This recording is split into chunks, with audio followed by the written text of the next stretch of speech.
আজকে আপনারা বলছেন ফ্যাসিবাদ এবং মৌলবাদ মুক্ত বাংলাদেশ প্রতিষ্ঠা করতে চান, ফ্যাসিবাদ এবং মৌলবাদের বিরুদ্ধে আপনারা সংগ্রাম চালিয়ে যেতে চান।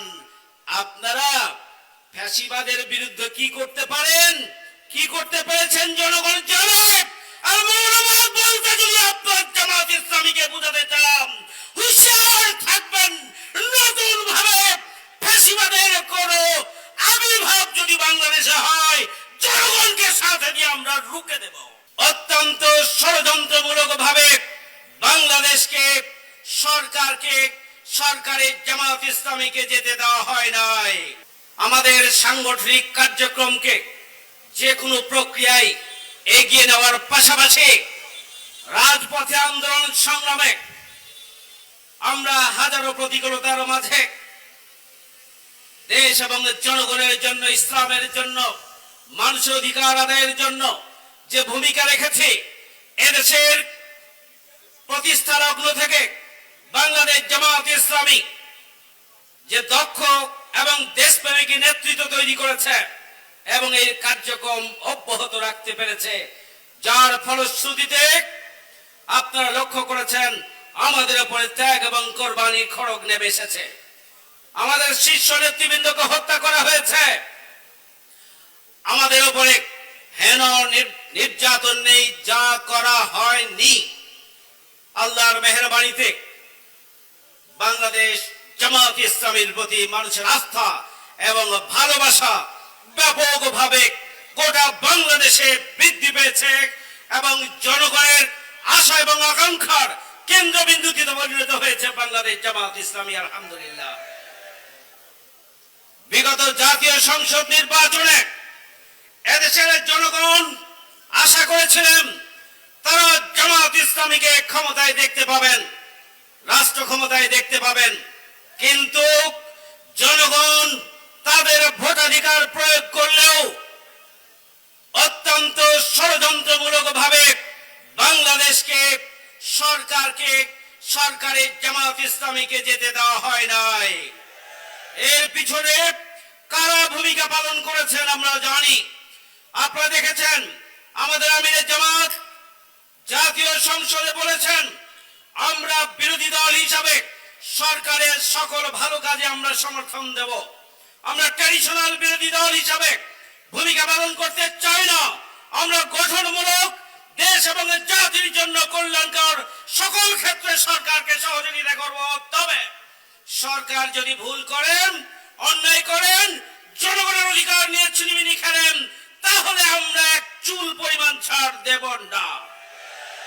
আমরা চাই আগামী দিনে বাংলাদেশ পজিটিভ পলিটিক্সের চর্চা হোক।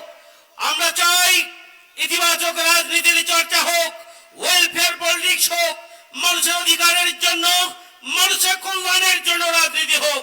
আমাদের আমিরে জামাত সেই ইতিবাচক, পজিটিভ এবং ওয়েলফেয়ার পলিটিক্সের জন্যই আমিরে জামাতের নেতৃত্বে আমরা কাজ করে যাচ্ছি। প্রিয় ভাইরা আমার, সুতরাং সংসদের ভিতরে এদিকে শান্ত রাখা, বিরোধী দলকে সাথে নিয়ে দেশের উন্নয়নে ভূমিকা পালন করা এটি সরকারি দলের সংসদ সদস্যদের দায়িত্ব। কিন্তু দুর্ভাগ্যজনক হলো সত্য, আপনারা লক্ষ্য করেছেন সংসদে কয়েকজন মন্ত্রী এবং কয়েকজন এমপির পক্ষ থেকে উস্কানিমূলক বক্তব্য দিয়ে বিরোধী দলকে উস্কিয়ে দেওয়ার জন্য ব্যবস্থা করা হয়। আমরা বাংলাদেশ জামাত ইসলামী আমরা ফ্যাসিস্ট অপশক্তিকে আমরা মোকাবেলা করেই বাংলাদেশের রাজনীতিতে আজকে এই জায়গায় এসেছি। সুতরাং জামাত ইসলামীকে ভয় দেখাবেন না। বাংলাদেশ জামাত ইসলামী আজকে আপনারা বলছেন ফ্যাসিবাদ এবং মৌলবাদ মুক্ত বাংলাদেশ প্রতিষ্ঠা করতে চান, ফ্যাসিবাদ এবং মৌলবাদের বিরুদ্ধে আপনারা সংগ্রাম চালিয়ে যেতে চান। আপনারা ফ্যাসিবাদের বিরুদ্ধে কি করতে পারেন, কি করতে পেরেছেন জনগণ জানে। আর মৌলবাদ বলতে যদি আপনার জামাত ইসলামীকে বুঝাতে চান, হুঁশিয়ার থাকবেন, নতুন ভাবে ফ্যাসিবাদের কোন আবির্ভাব যদি বাংলাদেশে হয়, হাতে দিয়ে আমরা রুখে দেব। আসুন আমরা প্রধান অতিথির বক্তব্য শুনব। নারায়ণগঞ্জ সন্ত্রাসের অভয়ারণ্য। আমরা চাই না নারায়ণগঞ্জে আবার কোন গডফাদারের জন্ম হোক, আমরা চাই না। আমরা ইতিবাচক রাজনীতি চাই, আমরা ওয়েলফেয়ার পলিটিক্স চাই, আমরা সবাই মিলে বাংলাদেশের উন্নয়ন চাই, নারায়ণগঞ্জকে আমরা এগিয়ে নিতে চাই। আসুন রাজধানী ঢাকা, নারায়ণগঞ্জ মহানগরী সহ পার্শ্ববর্তী জেলা মিলিয়ে আমরা আমাদের একটা শক্তিশালী গণভিত্তিক একটি শক্তিশালী মজবুত সংগঠন গড়ে তোলার মধ্য দিয়ে আগামী দিনে বাংলাদেশে ইসলামী সমাজ ব্যবস্থা প্রতিষ্ঠার জন্য ঐতিহাসিক অবদান রাখার প্রস্তুতি গ্রহণ করি। সে আহ্বান জানিয়ে আমার কথা শেষ করছি। আল্লাহ হাফেজ। বাংলাদেশ জিন্দাবাদ। আসসালামু আলাইকুম।